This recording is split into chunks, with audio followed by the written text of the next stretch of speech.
Tentunya sangat bergembira. Program bedah rumah dari pemerintah Kota Palembang bersama Badan Amil Zakat Nasional atau Basnas Kota Palembang di kediaman Bapak Erdilah berlangsung sukses.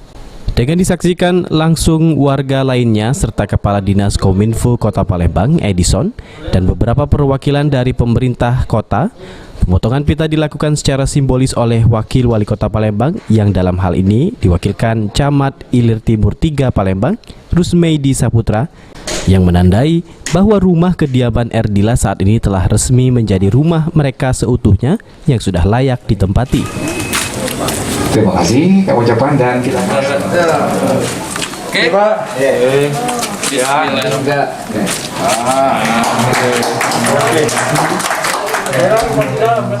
Wakil Wali Kota Palembang yang diwakili Camat Ilir Timur 3, Rusmeidi, mengungkapkan rasa bahagia atas suksesnya peresmian rumah salah satu warganya yang telah dilakukan pembedahan. Dirinya menyambut baik program Basnas dan berharap dapat berlanjut karena dengan program kegiatan ini masyarakat yang tempat tinggalnya sudah tidak layak dapat terbantu. Program ini dan kita harapkan terus berlanjut karena masyarakat sangat terbantu dengan program kegiatan ini.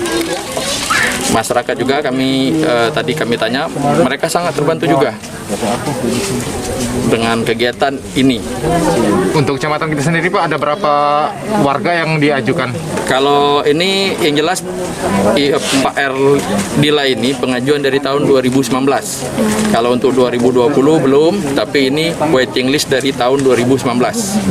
Yang saat ini kami masukkan kemarin sekitar 3 rumah.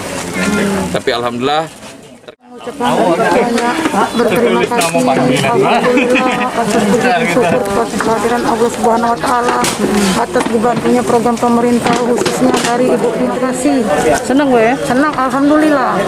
Jadi aku dapat rumah baru, anak-anak aku pacak tinggal kan. Ya seterusnya kan selesainya kami sendiri. Heru Wahyudi, PAL TV.